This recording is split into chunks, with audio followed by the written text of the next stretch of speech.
Olá, pessoal. Estamos começando aqui o 18º vídeo do nosso curso sobre o dano da morte e os animais não humanos. Nesse vídeo, a gente vai continuar a discussão sobre a ideia de hierarquias de estatura moral. Como a gente viu no vídeo anterior, tem autores que defendem que haveriam razões mais fortes contra matar e para salvar as vidas de humanos adultos normais, mesmo em casos onde eles seriam menos prejudicados com a morte do que indivíduos que não têm as capacidades cognitivas de humanos adultos normais, animais não humanos, crianças, deficientes mentais, etc. Nesse vídeo a gente vai continuar essa discussão, mas não especificamente somente em relação às razões contra matar e para salvar vidas. A gente vai discutir a ideia em geral de hierarquias de estatura moral. Então, o tema é esse, né? Pessoas teriam um status moral superior? Bom, para a gente discutir isso, novamente, é importante relembrar da definição de pessoa que é utilizada nesse debate, né? Então, nesse debate, na filosofia em geral, pessoa não é a mesma coisa que membro da espécie Homo sapiens, né?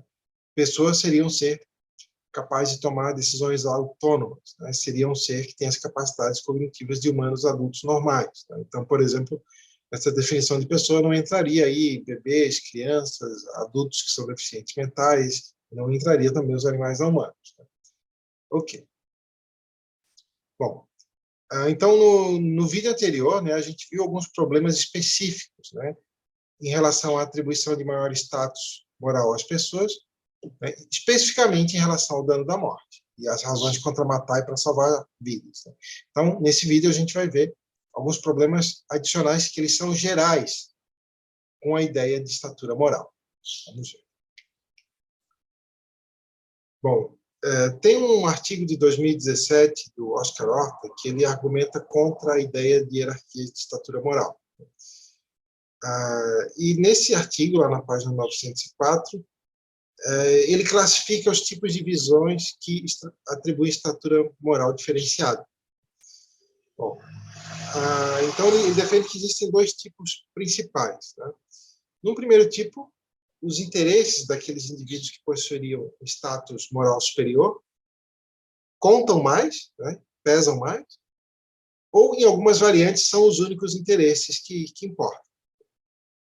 No segundo tipo, aí seriam as posições que defendem que aqueles seres que possuem uma estatura moral superior deveriam gozar de certas prerrogativas ou de certas proteções.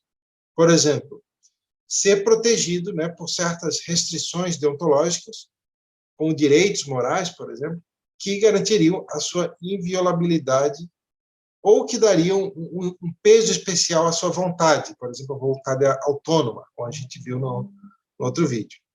Está nesse artigo aqui, né, do Oscar Horta, porque o conceito de status moral deveria ser abandonado, que é de 2017. Outra distinção que ele faz nessas posições, que é interessante para a nossa discussão aqui, é se elas seriam baseadas numa hierarquia de status moral que seria escalar, ou se ela seria baseada em limites, né? Então, qual é a diferença? As visões que fazem hierarquias de status moral no sentido escalar, elas são progressivas, no sentido do seguinte: alguém vai ter um status moral inferior ou superior de acordo com o quanto esse alguém vai cumprir determinado critério. Vamos supor que o critério fosse, né, as capacidades cognitivas complexas. Então, quanto maior as capacidades cognitivas de alguém, né, maior o seu status moral. Então, por exemplo, vamos supor que desse de medir as capacidades cognitivas, né? Então, por exemplo, tem um indivíduo lá que tem um QI de, sei lá, 95, tem um outro que tem um de 96. Esse de 96 vai ter uma maior estatura moral do que o de 95. Lembrando, né, nessas visões, o que isso implica, né, ter uma maior ou menor estatura moral? Implica que vão ter casos onde vai ser defendido que aquele indivíduo que tem maior estatura moral, ele deveria ser priorizado, né, em termos de receber ajuda ou de não receber um dano, né, por exemplo, não ser morto, mesmo que ele seja menos prejudicado do que um outro que teria uma estatura menor. Essa é a ideia, uma ideia de hierarquia. Bom, diferentemente das posições de estatura moral que são escalares, tem aquelas que usam limites, né? Essas visões que se baseiam em limites, né, elas estabelecem um ponto a partir do qual aqueles que cumprirem, naquela medida, né, o critério escolhido, a partir dali todos têm status moral superior e todos o têm igualmente, né? E abaixo daquela linha limite, ninguém tem, né? E ninguém tem igualmente.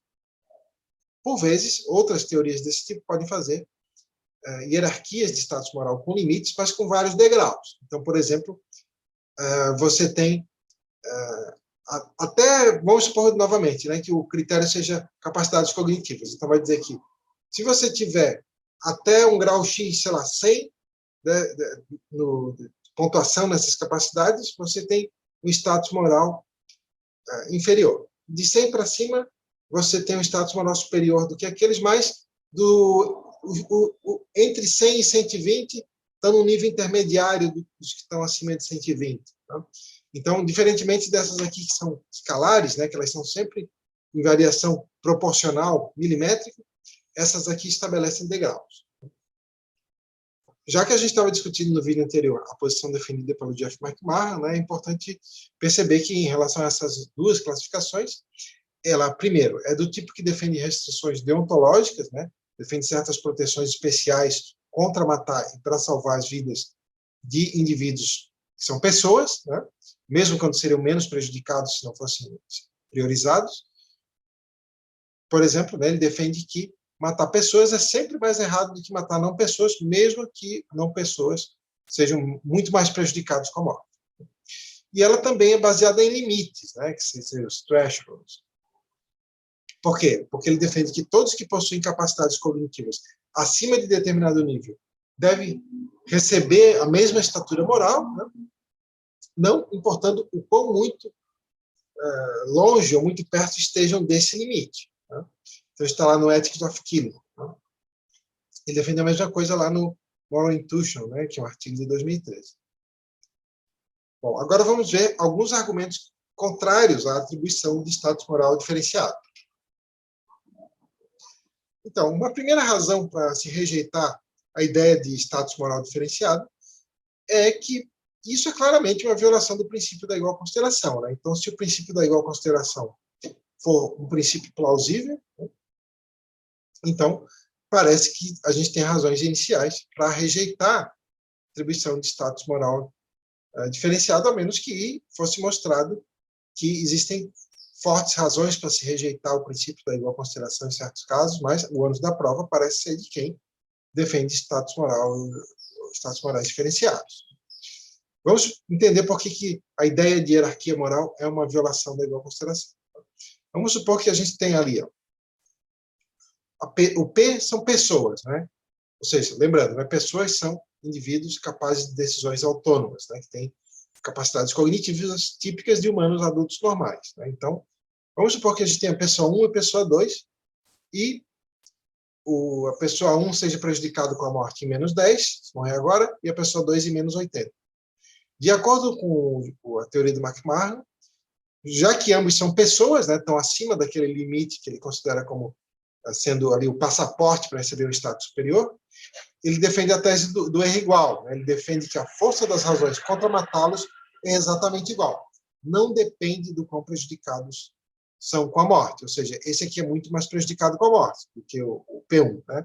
Mas ele defende que as razões contra matá-los e para salvar as vidas deles são exatamente iguais. Né? São exatamente iguais. Agora vamos comparar aqui duas não pessoas. Né? Lembrando, não pessoas são todos que não têm a inteligência típica, né, de humanos adultos normais, mas não humanos, crianças, deficientes mentais, etc. Vamos supor que a não pessoa 1 seja prejudicada com a morte em menos 11, né, e a não pessoa 2 em menos 10. Né.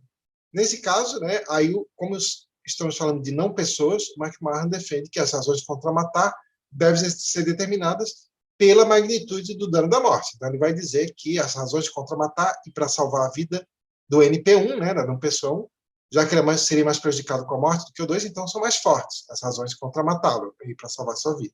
Então vamos comparar agora aqui as razões contra matar pessoas e contra matar não pessoas, segundo essa visão do McMahon. Né? Então ele defenderia o quê? que mesmo que o dano da morte seja exatamente igual para não pessoa 2, né, e para pessoa 1, ele vai dizer que como as pessoas, né, têm status moral superior, então que haveria razões mais fortes contra matar o P1, para salvar a vida do P1, porque ele é uma pessoa. E, inclusive, mesmo que o dano da morte para não pessoa 1, né, seja menos 11, seja maior do que o dano da morte para pessoa 1, ele vai defender que, ainda assim, né, que as razões contra matar a pessoa 1 são mais fortes, mesmo que essa pessoa, né, seja menos prejudicada com a morte do que a não pessoa 1. Né? Isso é claramente uma violação, né, do princípio da igual consideração, porque, primeiro, dá peso diferenciado a níveis de prejuízo que são similares, como em relação ao P1 e o NP2, e dá peso maior, né, ao nível de prejuízo que é menor. Como se a gente compara aqui P1, né, e NP1. Então, novamente, né, a abordagem lá do McMahon prescreve que, mesmo quando certos animais não humanos, e crianças e adultos com deficiências mentais, etc., forem mais prejudicados com a morte do que certos humanos adultos normais, ainda assim deveríamos privilegiar os humanos adultos.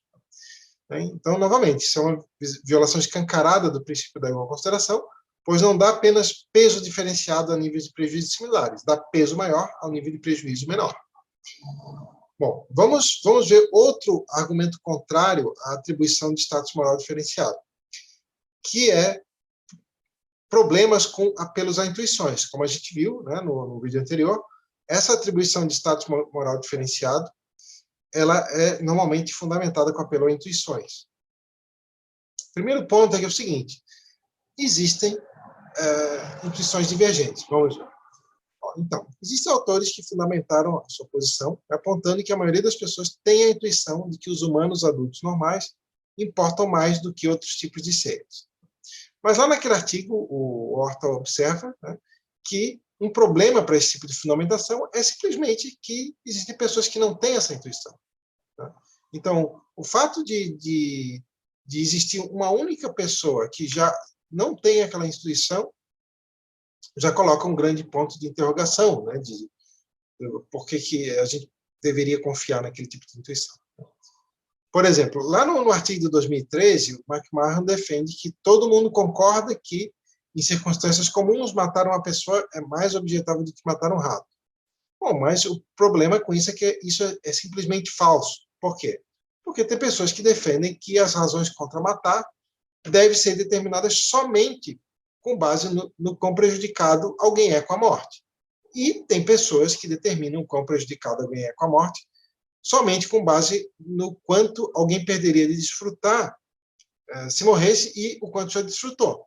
Então, se o critério for esse, não dá para dizer que, em circunstâncias comuns, matar uma pessoa é mais objetável do que matar o rato.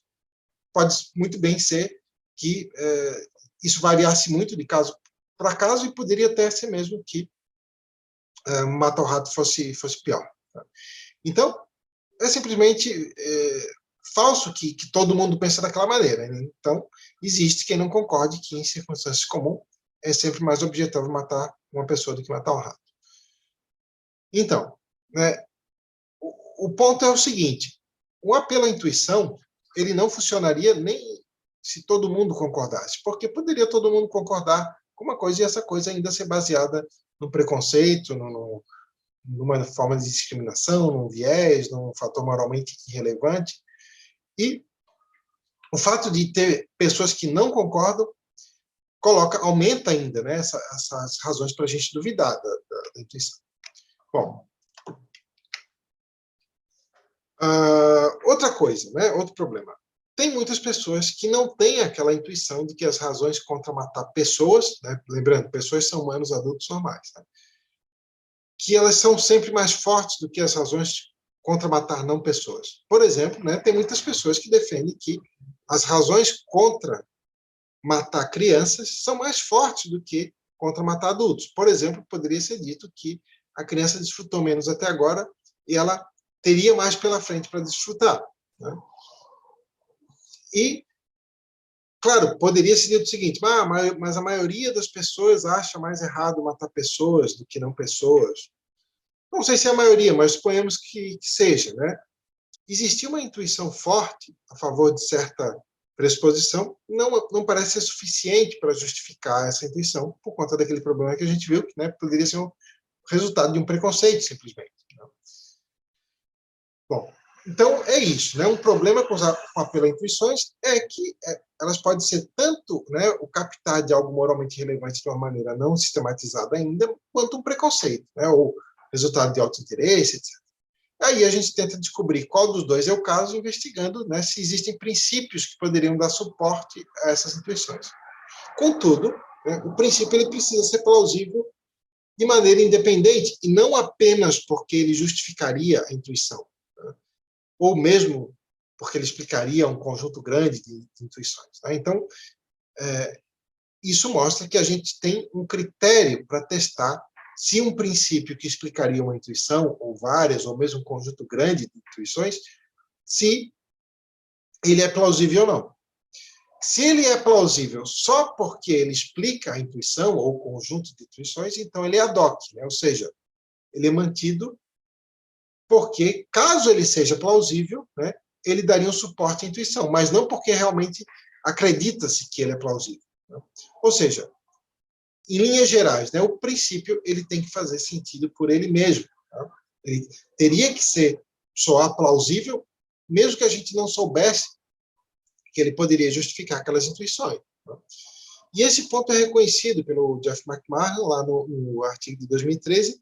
Ele defende que, para um princípio ser plausível, né, para ele realmente dar suporte à intuição, ele precisa ter credibilidade independente. Ele próprio precisa ser intuitivo. Se a gente analisar sob esse prisma, né, de quais intuições, quais princípios que poderiam sustentar as intuições são plausíveis de maneira independente, se a gente aplicar isso à questão da magnitude do dano da morte e a questão de estatura moral, parece que a gente rejeitaria aqueles princípios que normalmente são utilizados para defender que os humanos adultos normais, ou os humanos em geral, ou são mais prejudicados com a morte, ou deveriam ter um status moral superior. Vamos ver. Se a gente perguntasse, né, como medir o quanto alguém é prejudicado com a morte? Provavelmente as respostas seriam: veja o quanto alguém já viveu, veja o quanto ainda tem para viver, né? Veja como foi a qualidade de vida até agora, veja como será a qualidade de vida futura. Ou seja, são aqueles critérios que estão resumidos lá nos AVACs, né, nos anos de vida ajustados à qualidade, levando em conta o futuro e o passado.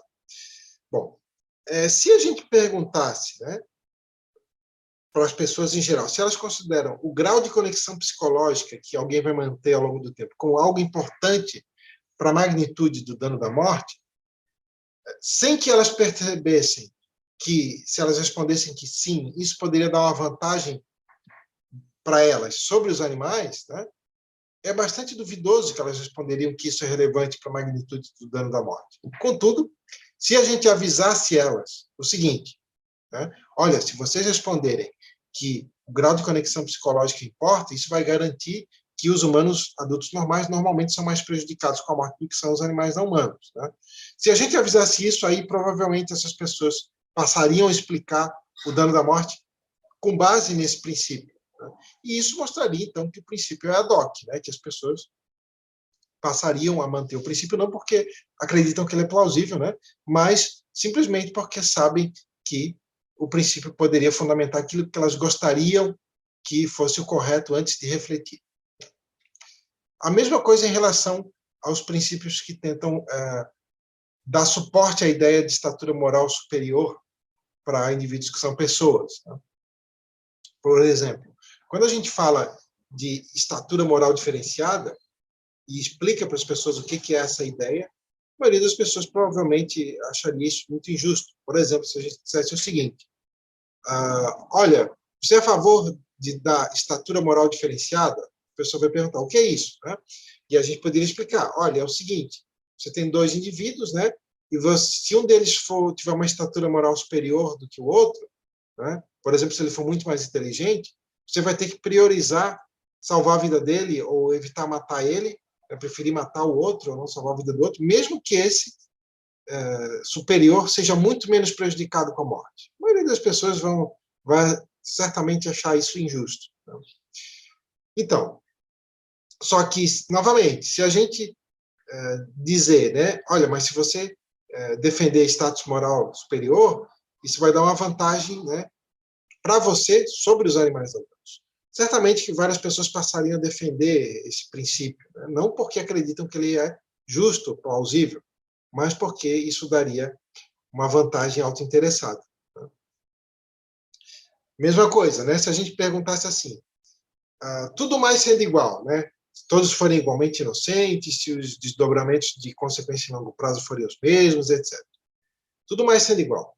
Quanto mais prejudicado alguém for com a morte, mais fortes as razões contra matar esse indivíduo para salvar a vida dele, parece que a maioria responderia que sim, isso parece que soa muito plausível, né? Quanto mais prejudicado, mais fortes as razões para evitar de prejudicar.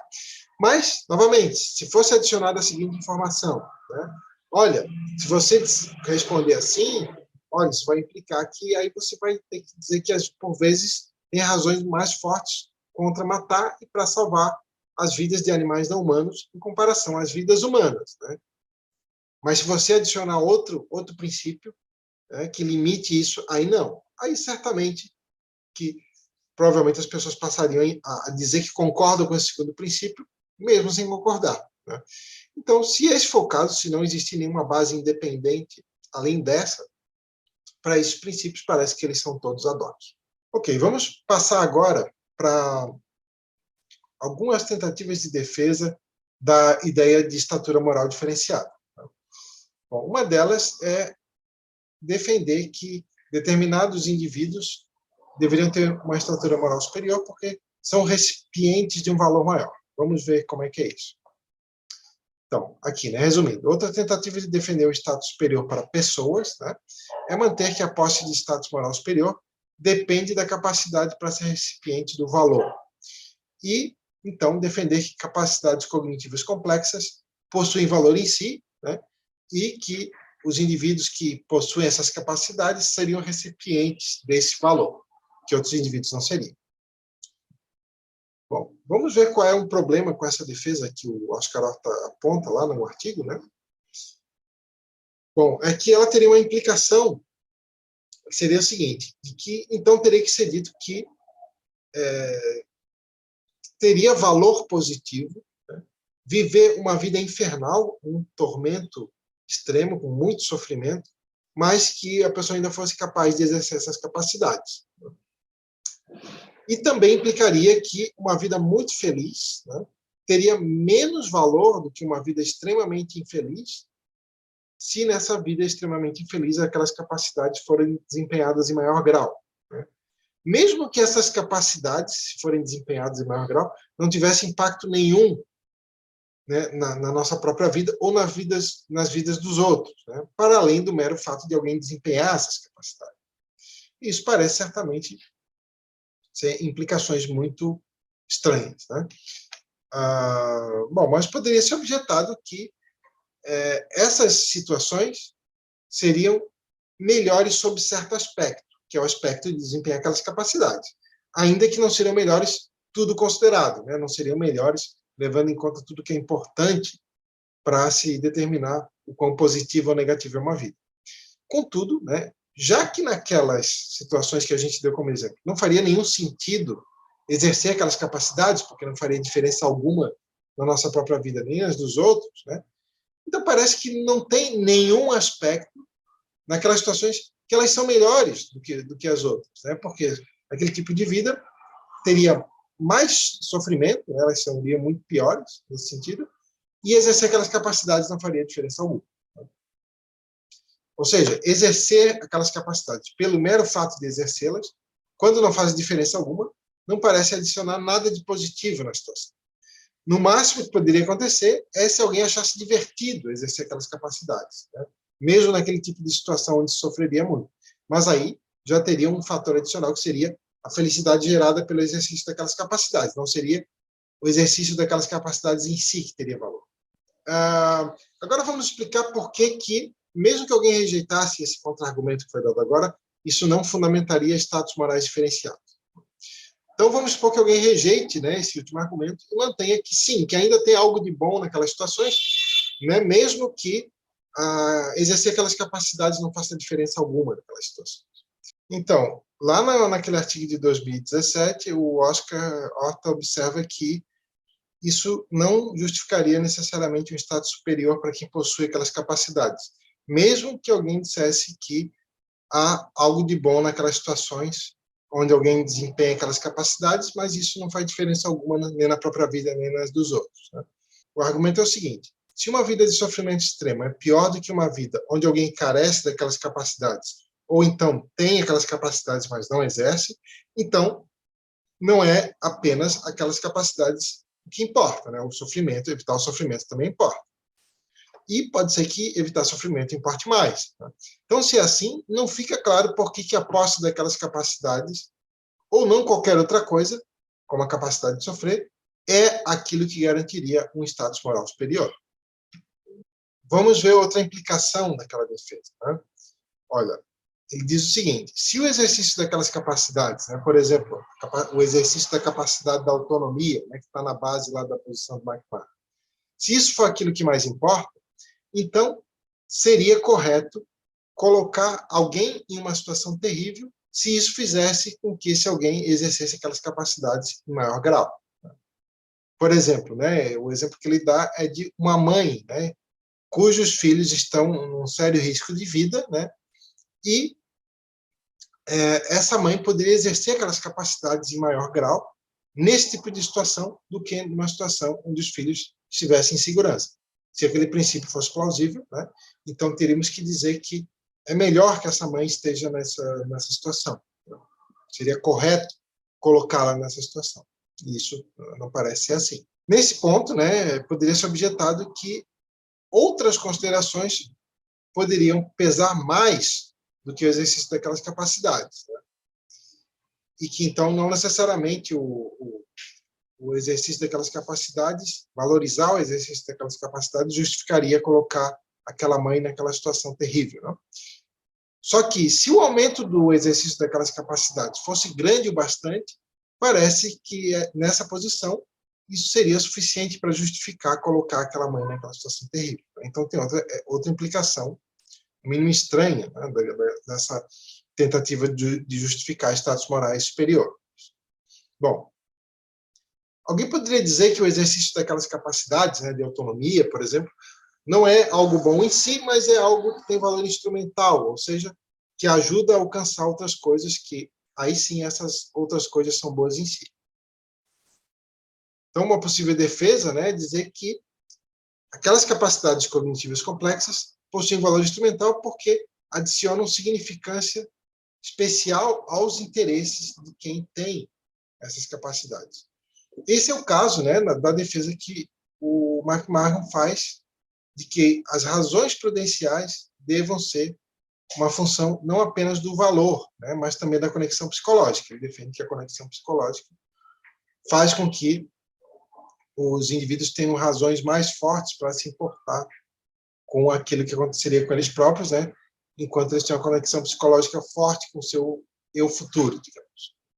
A gente discutiu essa defesa em outro vídeo, então a gente não vai repetir aqui. Mas vamos ver um contra-exemplo a esse tipo de defesa, né, que está no mesmo artigo lá do Oscar Horta.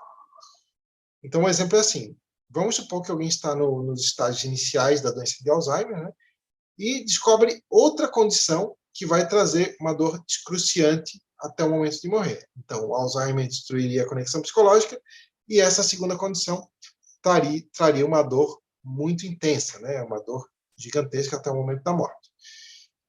E vamos supor que essa pessoa pode curar facilmente essa segunda condição, embora ela não possa, né, curar o Alzheimer. Mas vamos supor que ela não quer passar pelo tratamento, porque esse tratamento faria ela ter uma dor leve agora. Então, nesse artigo, o que o Oscar Horta conclui? Que seria melhor, não apenas objetivamente, do ponto de vista geral, sobre o mundo que tem maior valor ou menor valor, em termos de experiências positivas e negativas, mas do próprio ponto de vista prudencial dessa pessoa, o melhor seria que ela passasse pelo tratamento, né, para evitar essa dor excruciante. Mas, então, isso implica que sofrer uma dor maior com menores capacidades cognitivas, né, e menor conexão psicológica, primeiro, né, é pior do que sofrer uma dor menor com maiores capacidades cognitivas e maior conexão psicológica, porque essa dor menor vai ser agora, né? É a dor do tratamento e não daquela doença. E implica também que sofrer uma dor maior com menores capacidades cognitivas e menor conexão psicológica é também pior do que deixar de satisfazer a vontade autônoma de não passar pela dor mais leve, de não passar pelo tratamento. Então, isso sugere que as capacidades cognitivas parece que elas não adicionam um valor extra aos interesses de alguém e nem a satisfação da sua vontade. Então, quais são as conclusões, né? Então, resumindo, né, nesse vídeo a gente discutiu as principais defesas da ideia de existir um status moral diferenciado que faça uma hierarquia, né, colocando as pessoas, né, os humanos adultos normais, acima das não pessoas, que seriam os animais não humanos, crianças, deficientes mentais, etc. Nós vimos vários problemas com essas defesas, né? E então, se o raciocínio que a gente desenvolveu até agora fizer sentido, a ideia de status moral diferenciado é arbitrária, né? Porque ela viola o princípio da igual consideração e parece que não poderia ser definido de um ponto de vista imparcial. Parece que o que estaria mais de acordo com uma visão não tendenciosa, com uma visão imparcial, seria aplicar sempre o princípio da igual consideração. Então, os exemplos anteriores que a gente viu sugerem também que a força das razões prudenciais, né, ou seja, a força das razões que a gente tem para se preocupar com eventos que aconteceriam conosco próprio no futuro, depende, parece que somente do quão negativo ou positivo seria esse evento. Estou falando aqui dos exemplos que a gente viu nesse vídeo e no vídeo anterior. Não parece que dependam da conexão psicológica que alguém teria com seu eu futuro. Né? Nesse exemplo anterior a gente já viu. Né? Parece que aqui é melhor ter, né, uma dor menor enquanto se tem uma conexão psicológica mais forte, para evitar uma dor maior que aconteceria quando a gente perderia totalmente a conexão psicológica. Bom, e a aplicação dessas duas conclusões, em relação às razões contra matar e para salvar vidas, né, vai implicar, então, que essas razões contra matar e para salvar vidas, a força dessas razões, vai depender do quão prejudicado alguém é com a morte, né, já que a gente abandonou a ideia de estatura moral. E alguém ser prejudicado com a morte, né, o quão é prejudicado, como a gente viu, se isso fizer sentido, se o raciocínio fizer sentido, parece que é a função apenas dos avacs futuros e passados, o quanto alguém teria para desfrutar e o quanto desfrutou até agora, e não da sua conexão psicológica.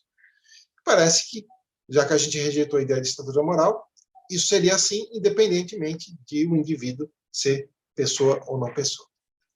Então, esse foi o 18º vídeo. No próximo vídeo vai ser o último vídeo do curso e a gente vai fazer uma recapitulação das principais conclusões e argumentos que a gente viu.